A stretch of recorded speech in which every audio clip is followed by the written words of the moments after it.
Olá, está no ar o Administração em Debate, um programa do Conselho Regional de Administração do Rio de Janeiro. No programa de hoje, você verá uma entrevista com o administrador Luiz Moura sobre logística reversa de pós-fornecimento interno. Logo depois, o presidente do CRA-RJ, administrador Wagner Siqueira, comenta o decreto da presidente Dilma Rousseff sobre a reforma do Estado. Confira!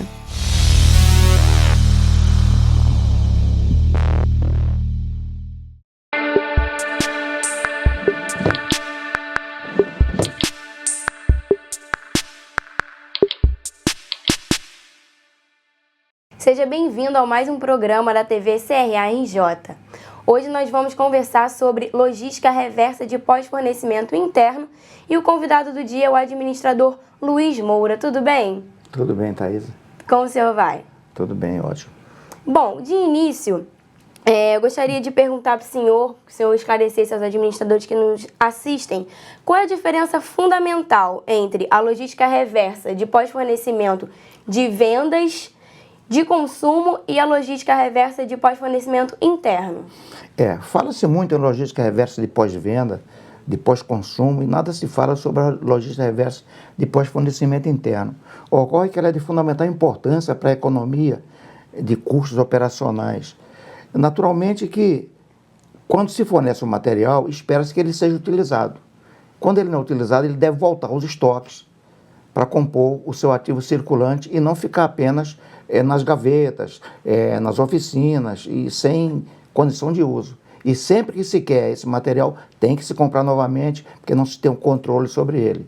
E a logística reversa de pós-fornecimento interno atua exatamente nesse sentido, de recompor tudo aquilo que não for utilizado, além de otimizar os custos operacionais, tornando-os bem menores do que seriam originalmente. Então, de que forma pode-se perceber essa redução de custos operacionais na implementação da logística reversa de pós-fornecimento interno? A primeira coisa, tem que se mudar a cultura organizacional da empresa, né? Não se pode chegar e, por decreto, dizer que vai ser assim e pronto. Tem que se conscientizar as pessoas, mudar ideias, hábitos, culturas, para que as pessoas se conscientizem. Eu pedi 10, usei 5, devolvo 5. Eu vou ficar com 10 por quê? Porque o meu custo vai ficar valendo 10 se eu posso ter apenas esse custo valendo 5. Essa é a questão. Perfeito. E como especialista nessa área, como é que o senhor enxerga, como é que está sendo feito esse trabalho da logística reversa interna de pós-fornecimento dentro das organizações hoje? Ainda é muito falho. Existem empresas que já estão criando setores de logística reversa dentro da sua própria organização, dentro da sua própria planta. Descobriu-se, então, que a logística reversa passa a ser uma fonte de renda, uma fonte de recuperação de custos não utilizados. Então, esses custos passam a compor o ativo não apenas no material que é recolhido, mas naquilo que não se gasta desembolsando do caixa da empresa. Interessante. E qual é a dica que o senhor dá para a implementação eficaz dessa logística reversa de pós-fornecimento interno dentro das organizações que já operam com a logística? Estabelecer uma estratégia de convencimento por um ciclo de palestras, uma espécie de um grupo de cumbuca, né, onde todos se envolvem, todos procuram ser acionados nesse sentido e passam a ser elementos participativos em busca do não desperdício daquilo que não precisa ter um custo que não tem retorno para a organização. Tem alguma outra coisa que nós não tenhamos conversado que o senhor quer falar sobre o tema para os administradores que nos assistem? Tenho sim. Essa logística reversa de pós-fornecimento, ela pode também ser uma logística reversa de pós-consumo, porque materiais que são utilizados e não se observa que ele pode ter um novo ciclo de vida, isso aí é jogado fora, é jogado, como a gente chama na gíria, na sucata, vendido no peso, no ferro velho, no caso de aços, dessas coisas aí. Quando se observa que a logística reversa é uma fonte de renda para a criação de novas matérias-primas, sem necessariamente despender do fluxo de caixa da empresa, ainda mais hoje na condição de crise, né? Quando você fala em crise, você tira o S e põe a palavra CRI, né? Então a criatividade é o fundamento de tudo isso. A logística reversa mostra exatamente, se eu não tenho dinheiro para comprar, se o dinheiro está difícil de adquirir, até pelos juros altos, por que não aproveitar aquilo que pode ser reutilizado? Não somente naquele material que ficou nas oficinas, nas prateleiras, sem nenhum controle. Perfeito. Luiz, muito obrigada pela sua entrevista e seja muito bem-vindo sempre aqui ao CRA-RJ. Ok, Thaís, muito obrigado pelo convite. É uma honra sempre estar aqui a serviço do CRA, da comunidade acadêmica e empresarial, e é o que nós vamos fazer na palestra de hoje, tentar levar mais informações, com mais detalhes, para essa comunidade tão carente dessas informações. Obrigada. Tá bom? E nós ficamos por aqui. Até o próximo programa.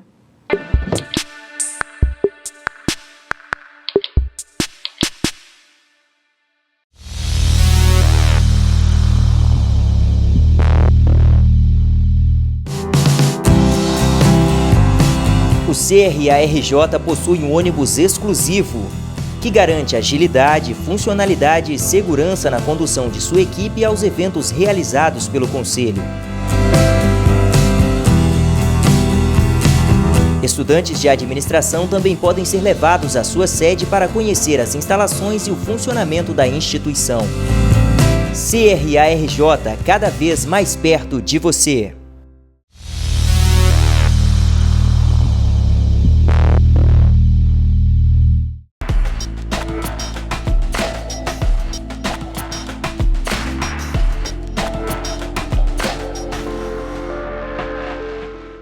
Palavra do presidente de hoje conversa com o administrador Wagner Siqueira, presidente do Conselho Regional de Administração do Rio de Janeiro, e fala sobre o decreto de 5 de outubro de 2015, que institui a Comissão Especial de Reforma do Estado. Wagner, qual o seu pensamento a respeito sobre esse decreto? É sempre muito positivo uma iniciativa como essa, feita anteontem, né, muito recente. Acho que um pouco tarde feito pelo governo, produto da crise, das pressões, do momento que estamos vivendo, mas, em verdade, uma boa iniciativa. É pena que o governo esqueça, o governo é esquisito, né? A ministra Dilma Rousseff fez, quando era chefe da Casa Civil, no governo Lula, ela coordenou um grupo de trabalho que fez um belíssimo programa de reforma, como chama, do Estado brasileiro, né? E depois quero falar um pouquinho sobre a questão de reforma do Estado. É muito importante, que é um dos melhores documentos que eu já vi em relação à questão do Estado. Completamente abandonado no resto do governo Lula, no governo inteiro dela. Agora se faz outra comissão e não se relaciona a esse documento que está pronto. Parece que a presidente Dilma Rousseff não acreditava naquilo que a chefe de gabinete Dilma Rousseff fez, chefe da Casa Civil, né, da reforma do Estado, que é um produto pronto e acabado. Por exemplo, começamos com a reforma do Estado. Esse é um título muito pretensioso. O próprio corpo do decreto a que você se refere já corrige isso, mostrando que não é reforma do Estado. Porque reforma do Estado englobaria os demais poderes da República, como o Judiciário, o Legislativo. Reforma do Estado você poderia chegar até as outras formas na Federação Brasileira em que se organiza o Estado brasileiro com municípios e estados. Não. O que ela está chamando de reforma do Estado, em verdade, é apenas e simplesmente a administração pública do Poder Executivo. Muito bom que seja feito isso.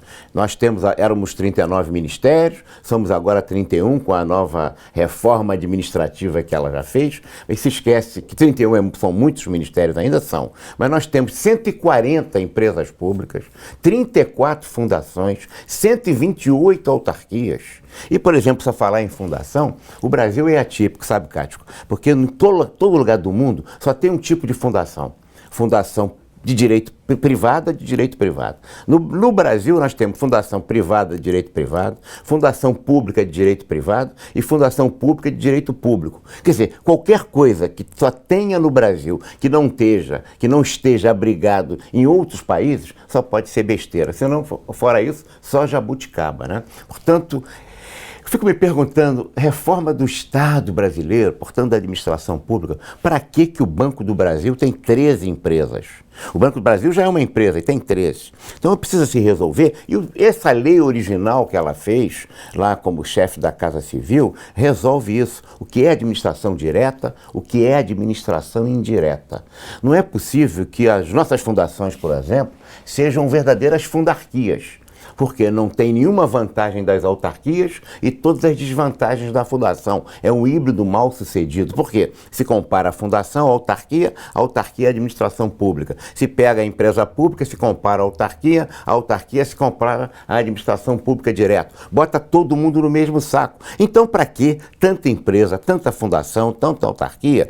Por quê? Porque não se define mais, né, as diferenciações que existem entre as diversas formas, por exemplo, de autarquia. Se você pensar que o Banco Central é uma autarquia, que a CVM é uma autarquia, e que eles pagam 16, 17 salários, 14 salários, e que o Conselho Regional de Administração é uma autarquia federal também, a gente vê que o despropósito em que se coloca isso, se você colocar o conjunto dos 128 autarquias que nós temos no nosso país. Portanto, urge uma reforma da administração pública. Eu não diria do Estado. O Estado, certamente, né, as competências, as funções, a invasão de poderes que existe entre o Poder Executivo, o Poder Legislativo, o Poder Judiciário, é muito grande. Se você pensar, se nós olharmos os últimos 30 anos, 85% das leis no Brasil são feitas por iniciativa do chefe do Poder Executivo. O que significa que quem legisla no Brasil é o presidente da República, é o chefe do Executivo. 10% das leis são feitas pelo Poder Judiciário e apenas 5% das leis são feitas pelo Poder Legislativo. Se você comparar o regime presidencialista brasileiro com o regime presidencialista americano, o presidente Obama ele tem 0% de chance de fazer qualquer iniciativa de projeto de lei. Ele não faz nenhuma lei, ele não propõe nenhum projeto de lei. O presidente da República no Brasil faz 85% das leis. Isso é um circuito histórico, um ciclo histórico que já vão lá algumas décadas. Portanto, é urgente a reforma do Estado, mas a proposta que a presidente está colocando no decreto, o próprio corpo renega e desdiz exatamente o contrário, porque diz que é do Poder Executivo. Mudar o Poder Executivo, fazer boas práticas de gestão, efetivamente construir novas relações em relação à administração pública, enxugar essa máquina administrativa do Poder Executivo é muito importante. É verdade que nós precisamos de uma reforma do Estado. O Conselho Regional de Administração do Rio de Janeiro, viu, presidente Dilma, está inteiramente ao seu dispor, com seu corpo técnico, com todos os administradores que são vinculados, registrados aqui no Conselho, à sua disposição para que no exercício de cidadania a gente pudesse emprestar à reforma da administração pública brasileira, do Poder Executivo, as carências, as deficiências e as contribuições que nós poderíamos certamente oferecer sob ponto de vista técnico, não só trazendo boas práticas, boas formas, mapeamento de processos, enfim, fazermos um processo de transformação da administração pública e nós nos colocamos à disposição para contribuir isso, porque o Brasil é muito maior do que todos nós. A crise passa, a crise vai passar e a nossa profissão, o nosso conselho, precisa contribuir para que essa crise seja minimizada, exatamente no campo da nossa expertise, que é efetivamente contribuir com a crítica, com a observação e com a contribuição técnica para a transformação da forma como a administração pública funciona hoje.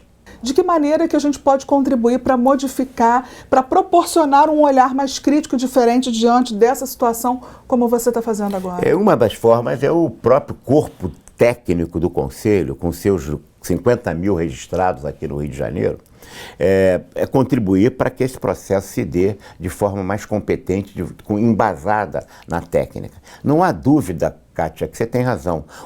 A dialética brasileira há muito mais ignorância do que discordância. Nós conversamos com o administrador Wagner Siqueira, presidente do Conselho Regional de Administração do Rio de Janeiro. Outras informações você pode acessar o nosso site e saber tudo o que está acontecendo. Até a próxima.